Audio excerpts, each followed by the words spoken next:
that Santa's going to have a really hard time getting to every house in the world in one night, getting down the chimney and eating cookies at everybody's house and getting back home by the next morning. And yet, his faith transcends his intellect, and he believes it. How many of you believed it? I believed it till I was 11. My parents had to send my sister in, who's younger, to tell me that there was no sense. I believed it so deeply. I didn't know how, but it didn't matter how. Okay, so there's this faith that transcends the intellect. Now, prosperity is an area where it would be wonderful to have the faith of a child. Isn't it? Don't you think so? See, a lot of us claim to have really deep faith, but many of us really don't even understand what faith is. Dr. Holmes said faith is a mental, this is so clear. He said faith is a mental attitude so inwardly embodied that the mind can no longer deny it. Contemplate that. The mind simply cannot even deny it. That's how clearly we believe in something, how deeply we believe in something. I was talking to my sister the other day, and I shared this in class the other night too, that Sunday afternoon, I was watching the Travel Channel, and they were talking about mega yachts on the Travel Channel. And they were saying that some of these yachts, and they were showing the insides of them and how beautiful they were, and some of them had swimming pools and jacuzzis and a grand piano. And so I was telling my sister about it. And they said some of these yachts cost hundreds of millions of dollars. And I was sharing with our class that the way that when we hear about this prosperity, the way that we can tell whether or not we see ourselves as prosperous is to ask ourselves, could that be in my life? Could that be in my life? Or do we see that as something only other people have? Do we see that as something they have, but not me? See, and it's very telling. Right there, it's so clear. But we have to ask ourselves the question.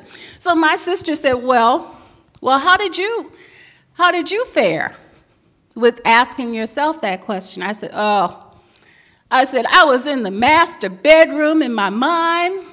I was laying across the bed doing those snow angels on the sheets, looking up at the mirrored ceiling and smiling as I listened to the ocean as the ship was moving by. And she was laughing, just laughing, telling me how crazy I am.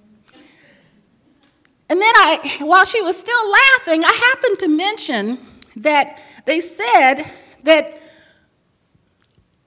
every time they fill up the gas tank, it cost an average of $50,000. And then all of a sudden, there was like dead silence on the other end of the line. It was like there was nobody there. I said, hello? She said, finally, I'm not there yet. She said, I don't think I could spend money that way. So I said to her, I don't understand prosperity this much. I haven't embodied it to this degree. But I do understand what it is. I said, when we truly are prosperous, we come to a point where we think of money like we think of the air that we breathe. See? Now, we breathe in air all day long. Everybody, take a breath. Okay. Now, did anybody in taking that breath wonder if there was going to be enough left to take another one? Did anybody wonder in taking that breath if there was going to be enough left for your neighbor to take one? Did anybody wonder in taking that breath if there was going to be enough for tomorrow? No, because something in us knows that there is an abundance of air. And yet we are told that there is an unlimited abundance of prosperity, and we keep whittling it away. We keep just taking little bits here and a little bit there and a little bit here and a little bit there, as if there isn't enough.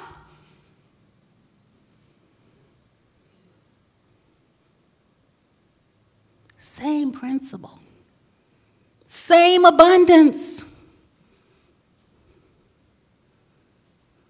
See, there's no limit to the air.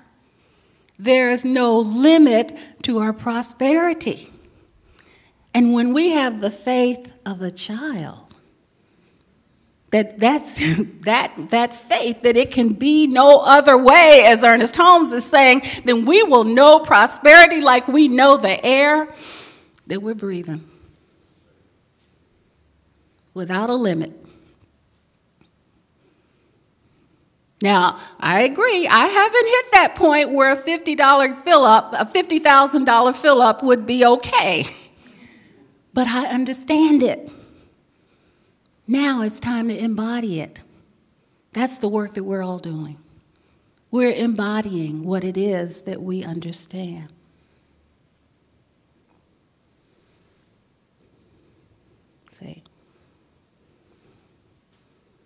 See, there's no limit to it. How can we be poor in a universe where prosperity is unlimited? How can we be sick in a universe of wholeness? How? How can we be sick in a universe that doesn't know anything but wholeness?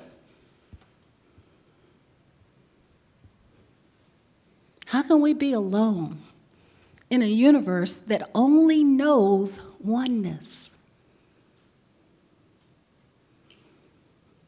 And how can we be too old? This is the one that's so funny to me. This is so funny. How can we be too old in a universe that doesn't even know time?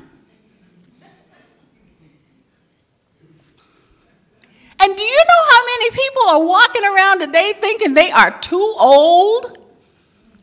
I can't possibly start over. I'm too old to start over. I got laid off, but I can't start over. I'm 40 years old.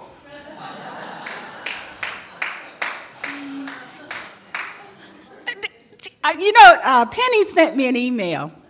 She sends me the greatest emails. And it was about a woman by the name of Catherine Justin. You may not know her by her name, but you know who she is. She took acting classes at the age of 40.